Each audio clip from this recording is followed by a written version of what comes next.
Hello student, welcome back. और हम कर रहे हैं chemical bonding.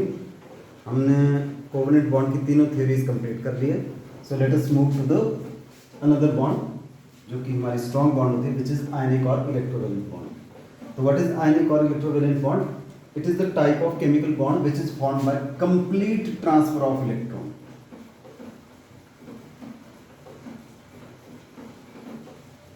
from one atom to another, one atom to another। उस बॉन्ड को बोलते हैं हम आयनिक और इलेक्ट्रोवैलेंट बॉन्ड। तो इसको एक्सप्लेन करने के लिए हमारे पास एग्जांपल देते हैं NaCl, फॉर्मेशन ऑफ NaCl। तो बिफोर हम इसकी फॉर्मेशन करें, हम एक बात समझ लेते हैं कि जब आयनिक बॉन्ड बनती है तो वन एटम लूज इलेक्ट्रॉन, यानी इलेक्ट्रोपॉजिटिव होता है एक एटम। और ज्यादातर कौन होते हैं? ग्रुप 1, 2 और कुछ हद तक ग्रुप 13 के, ये इलेक्ट्रोपॉजिटिव होते हैं। And one atom gain electron, एक एटम इलेक्ट्रॉन गेन करता है। और वो कौन होते हैं? वो होते हैं ग्रुप 15, 16 और 17।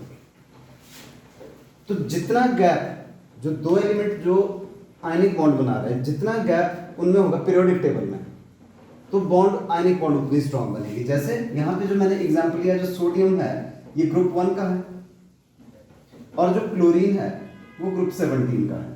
तो बहुत ज्यादा गैप है, तो जितना ज्यादा गैप होगा उनके बीच में बॉन्ड उतनी ही स्ट्रांग बनेगी। तो ये बात होगी हमारी कि आयनिक बॉन्ड में क्या होता है, एक एटम इलेक्ट्रॉन लूज करता है, एक गेन करता है, और जितना गैप होगा उतनी बॉन्ड स्ट्रांग बनेगी। नाउ फॉर्मेशन ऑफ NaCl में देखते हैं तो सोडियम के जो हमारे पास वैलेंस शेल में एक इलेक्ट्रॉन है और क्लोरीन की वैलेंस शेल में जो है वो 7 इलेक्ट्रॉन है। ठीक है, तो 287 हमने ये वाली कॉन्फ़िगरेशन लिख ली।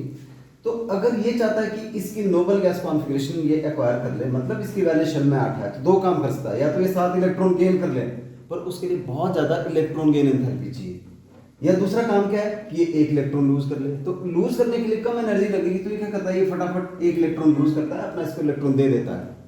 एट द सेम टाइम अगर ये चाहता है कि इसकी वैलेंस शेल में भी 8 हो जाए, तो इसके लिए आसान काम क्या है, एक इलेक्ट्रॉन गेन करना, ना कि 7 इलेक्ट्रॉन लूज करना। अब क्या होगा, इसने लूज कर दिया तो इसके वैलेंस शेल में हमारे पास 8 इलेक्ट्रॉन हो गए, यानी 28, और इसकी वैलेंस शेल में भी 28 इलेक्ट्रॉन हो गए। तो इसको क्योंकि पॉजिटिव और नेगेटिव चार्ज इक्वल है, तो हम इसको NaCl लिख देते हैं। एक एग्जांपल। दूसरा एग्जांपल जो आयनिक बॉन्ड फॉर्मेशन का हम लेते हैं मैग्नीशियम MgO। सो मैग्नीशियम ग्रुप 2 का एलिमेंट है और इसके वैलेंस इलेक्ट्रॉन 2 है, 282। एट द सेम टाइम जो ऑक्सीजन है उसके वैलेंस इलेक्ट्रॉन हमारे को पता है कितने हैं जी, 6। तो इसने एक इलेक्ट्रॉन मतलब इसको दे दिया, एक इसको दे दिया, कुल मिलाकर मैग्नीशियम ने 2 इलेक्ट्रॉन कर दिए लूज। तो ये बन गया जी हमारे पास, अब इसके वैलेंस शेल में आ गया हमारे पास 2 पॉजिटिव, क्योंकि इसने 2 इलेक्ट्रॉन लूज किए, 28 आ गया। और जो ऑक्सीजन की वैलेंस शेल में क्या हुआ, 2 पॉजिटिव 2 नेगेटिव, क्योंकि इसने 2 इलेक्ट्रॉन गेन किए, तो इसके भी 28 हो गए हमारे पास। तो कुल मिलाकर पॉजिटिव नेगेटिव चार्ज इक्वल है, तो MgO बनता है। अब आपने खुद ट्राई करना है अपने आप, ये NCERT का क्वेश्चन भी है। तो आपने आयनिक बॉन्ड बनानी है किस किस के बीच में? सबसे पहले है जी एल्यूमिनियम एंड नाइट्रोजन के बीच में, ट्राई योरसेल्फ। फोर्थ आपने करना है पोटाशियम एंड सल्फर। फिफ्थ आपने करना है और कैल्शियम एंड ऑक्सीजन। तो ये जो क्वेश्चन है उसमें भी जैसे हमने यहाँ पे इलेक्ट्रॉन ट्रांसफर करके बॉन्ड बनाई है, इन द सेम वे आप भी ऐसे ही दिखा सकते हो।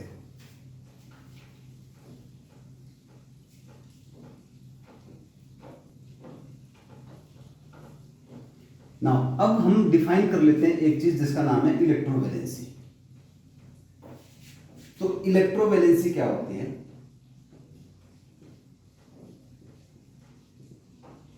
इलेक्ट्रोवैलेंसी होती है नंबर ऑफ इलेक्ट्रॉन लॉस्ट और gained by atom during formation of ionic bond, during formation of ionic bond, उसको क्या बोलते हैं? इलेक्ट्रोवैलेंसी बोलते हैं। जैसे फॉर एग्जांपल जो सोडियम की इलेक्ट्रोवैलेंसी 1 है NaCl में, क्लोरीन की 1 है, ऑक्सीजन की 2 है, मैग्नीशियम की भी 2 है।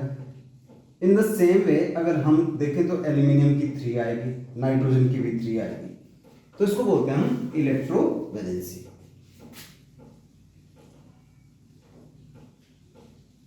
तो to write formula of ionic compound,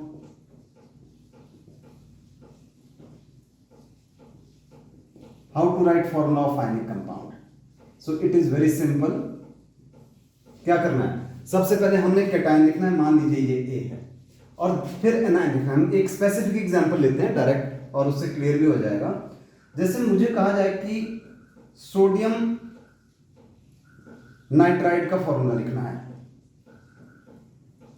तो क्या करना है? सोडियम जो है उसकी इलेक्ट्रोवैलेंसी 1 होती है, और जो नाइट्रोजन है उसकी इलेक्ट्रोवैलेंसी 3 होती है। मतलब ये 1 इलेक्ट्रॉन लूज कर सकता है, ये 3 इलेक्ट्रॉन गेन कर सकते हैं। तो इसको ऐसे लिख दिया और नंबर लिख दिया हमने ऊपर, और फिर क्या करना है? क्रिस क्रॉस करना है, इसको यहां पे लिखना है और इसको यहां पे लिख देना है। तो हमारे पास जो फॉर्मूला आ जाएगा वो आ जाएगा Na3N। ठीक है, मेरे को बोला जाए कि कैल्शियम फॉस्फाइड का लिखिए जी,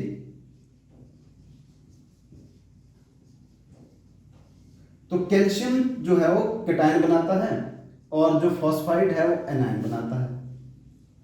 फिर क्या किया अगले स्टेप में? कैल्शियम 2 और फॉस्फोरस की 3 लिखा, नंबर लिखा, क्रिस क्रॉस किया, इसको यहां पे लिख दिया और इसको यहां पे लिख दिया। तो हमारे पास जो फॉर्मूला बन गया Ca3P2। तो in this way we can write the formula of ionic compound.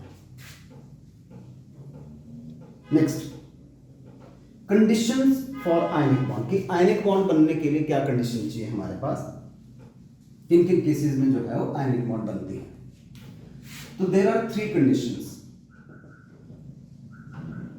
Number 1, एक तो लो आयनाइजेशन एंथैल्पी होनी चाहिए।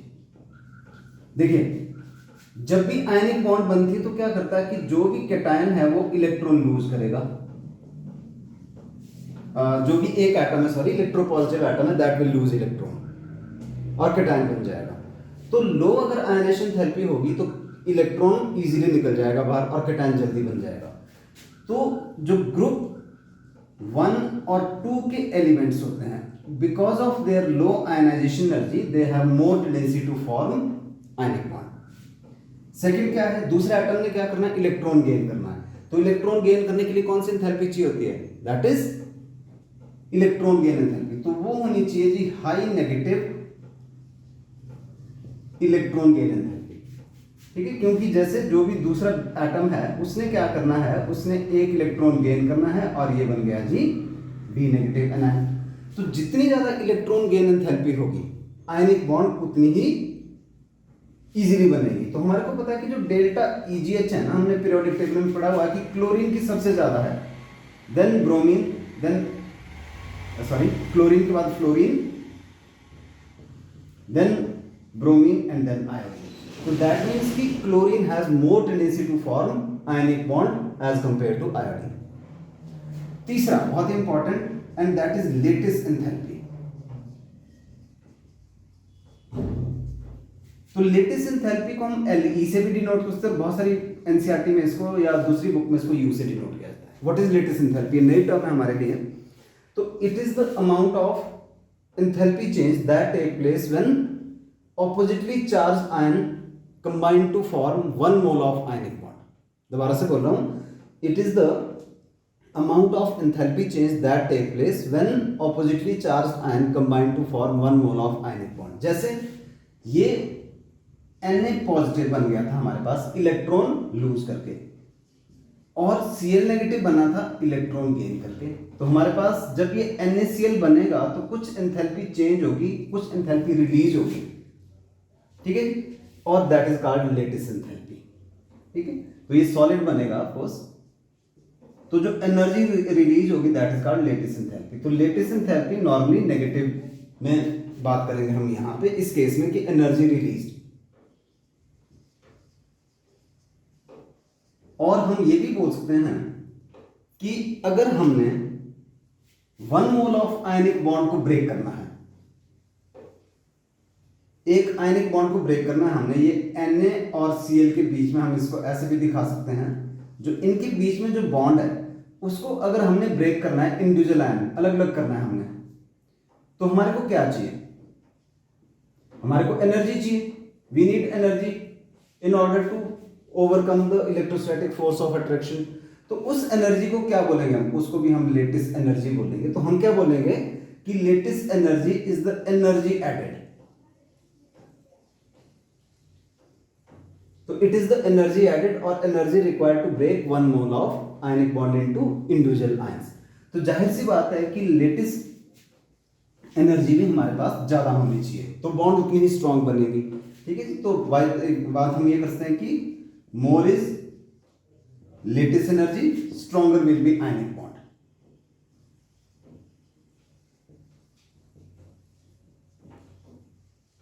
तो आयनिक बॉन्ड उतनी ही स्ट्रांग बनेगी हमारे पास।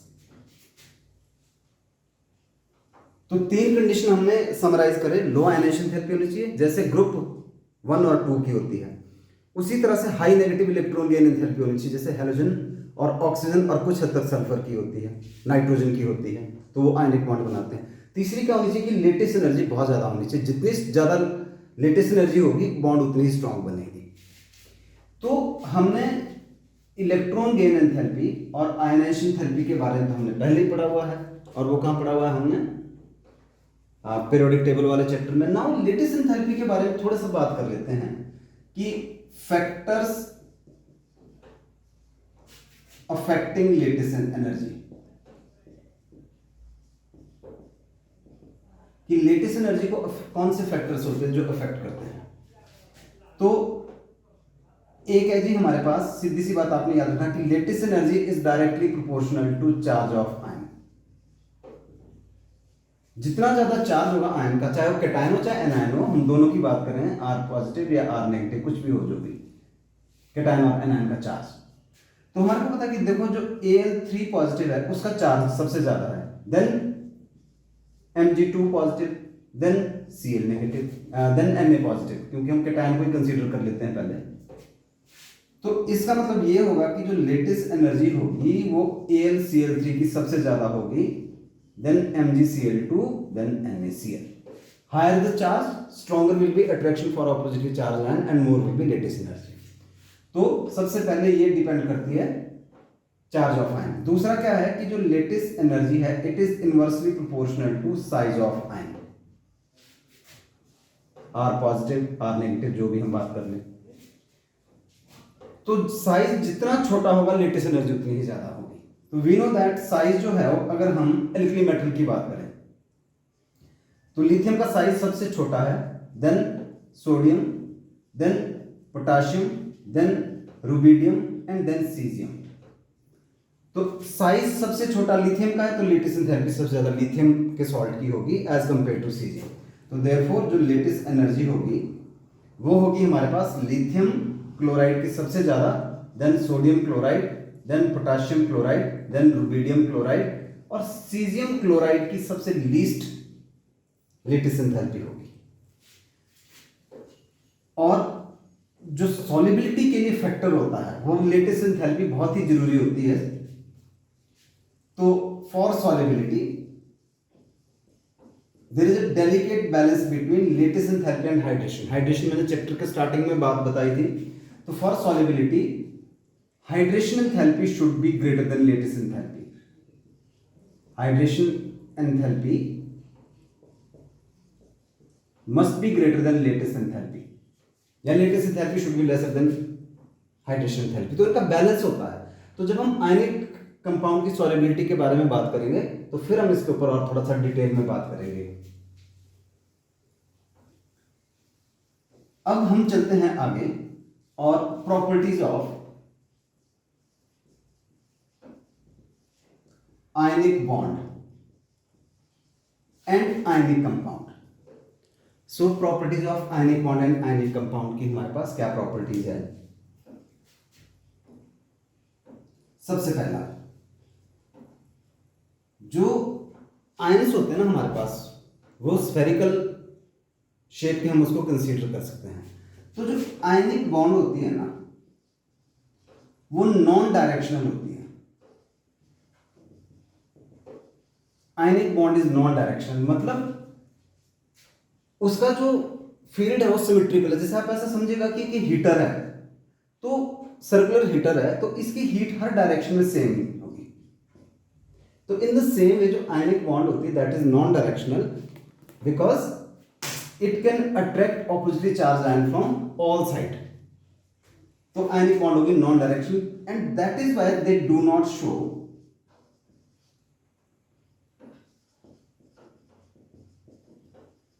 Stereo isomerism.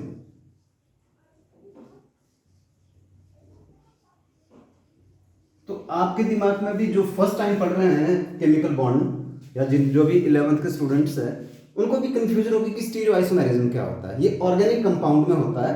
तो जब हम ऑर्गेनिक कंपाउंड वाला टॉपिक पढ़ेंगे तो वहां पे आपको क्लियर हो जाएगा कि ये स्टीरियो आइसोमेरिज्म शो नहीं करते हैं। तो आयनिक बॉन्ड इज नॉन डायरेक्शनल। दूसरा क्या है हमारे पास, जो ये आयनिक कंपाउंड है,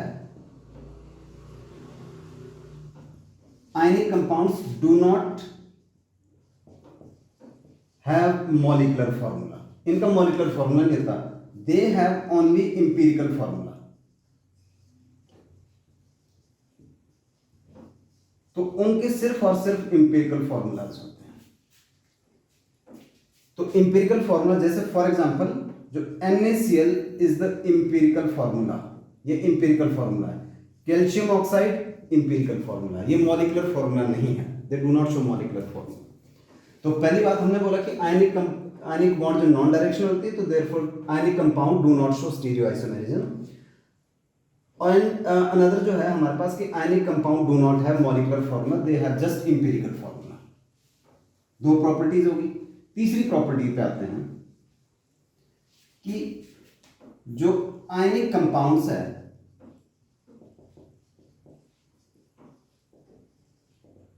आयनिक कंपाउंड्स क्या होते हैं हमारे पास, हार्ड होते हैं, हाई मेल्टिंग पॉइंट और बॉइलिंग पॉइंट होते हैं because of strong bond, strong force of attraction. सीधा लिख देते हैं शॉर्टकट में, स्ट्रॉन्ग बॉन्ड होती है। तो ionic compound hard, high melting point, boiling point होते हैं एंड ब्रिटल होते हैं। ये ब्रिटल क्या होते हैं, ब्रिटल आपको पता है कि जैसे ये मेरे पास मार्कर है, अगर मैं इसमें फोर्स अप्लाई करूं तो ये टूट जाएगा। पर अगर मेरे पास कोई ये मेटल की कोई इस तरह की वायर होती तो अगर मैं इसमें फोर्स अप्लाई करता तो बेंड हो जाती, ठीक है। तो हमारे को पता है कि वो मेलिएबल होती है। तो ये ब्रिटल क्यों होता है, एक्चुअल में ऐसा होता है कि जैसे मान लीजिए हमने कोई आयनिक कंपाउंड को ऐसे रिप्रेजेंट कर दिया, ये this is a representation of ionic compound. और यहां पे एक बात और हम समझ लेते हैं, तो 2 डायमेंशनल मैंने यहां पे शो किया हुआ है। जो 3 डायमेंशनल पैटर्न होता है ना आयंस का, उसको बोलते हैं हम लेटिस। जो 3D पैटर्न होता है आयंस का इन आयनिक कंपाउंड, तो ये 2D दिखाया गया है यहां पे। तो हमारा क्वेश्चन ये है कि भाई जब हम फोर्स अप्लाई करते हैं तो वो टूट क्यों जाते हैं, हमने फोर्स अप्लाई की। तो एक्चुअल में हुआ क्या कि जैसे हमने फोर्स अप्लाई की तो ऑपोजिटली चार्ज आयन एक दूसरे के कांटेक्ट में आ जाते हैं। जैसे मान लीजिए हम यहां पे ऐसे दिखा सकते हैं इसको, ये थी हमारी, हमने यहां से फोर्स अप्लाई की, इस पॉइंट से फोर्स अप्लाई कर रहे हैं हम। तो जैसे ही फोर्स अप्लाई करेंगे क्या हो जाएगा, जो नीचे वाली लेयर थी उसको अभी हम छेड़ नहीं रहे हैं, ये ऐसे दिखा दिया हमने। निचले वाली लेयर कौन सी थी, ठीक है, ये नेगेटिव पॉजिटिव नेगेटिव पॉजिटिव, और अगली layer positive negative positive negative. तो जब हम फोर्स अप्लाई करते हैं तो क्या होता है, या इस साइड से हमने फोर्स, कहीं से भी किसी भी डायरेक्शन में हम फोर्स दिखा सकते हैं। तो ये वाली जो ऊपर वाली जो हम रो है, ये आगे की तरफ खिसक गई, यहां पे ऐसे आ गई। तो आप एक चीज नोट कीजिएगा कि यहाँ पे जो सिमिलर चार्जेस है ना वो एक दूसरे के नजदीक आ गए हैं, ये वाले। तो ये सिमिलर चार्जेस एक दूसरे के उसमें आ गए, तो उससे क्या हो जाएगा कि रिपल्शन हो जाएगी। तो there is repulsion between similar charges.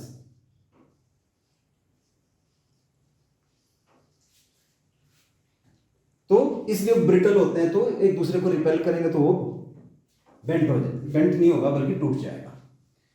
तो ये होगी तीसरी बात है कि इनका हाई मेल्टिंग और बॉइलिंग पॉइंट होता है और ये ब्रिटल होते हैं। फोर्थ प्रॉपर्टी में चलते हैं कि जो आयनिक कंपाउंड है तो सॉलिड स्टेट में वो क्या होते हैं, सॉलिड स्टेट के अंदर they are insulator. In solid state ionic compound behave as insulator, means they do not conduct electric current, because electric current कब conduct होता है, जब आयन मूव कर सकते हैं, ठीक है। तो but in molten state or aqueous solution they are conductor। तो रीजन क्या होगा कि in solid state they are insulator because ions are not free to move, ion cannot move freely, but in molten state or in aqueous solution they are conductor because they can move freely।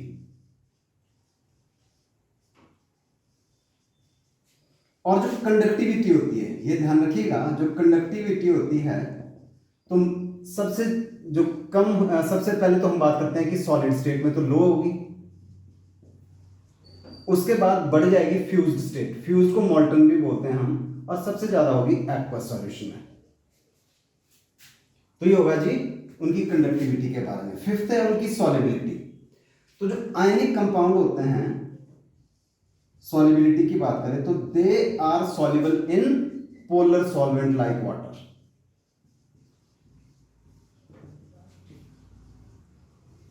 और insoluble होते हैं।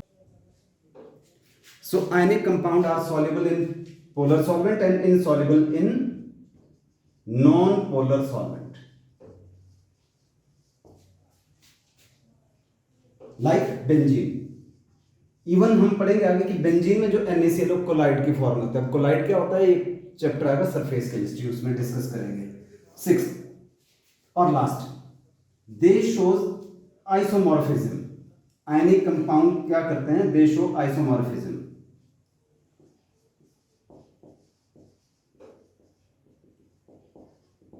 Isomorphism क्या होता है कि two compounds are said to be isomorphism show करते हैं कि if they have number one same electron of cation and anion, ठीक है, और दूसरा हैव सेम क्रिस्टल स्ट्रक्चर।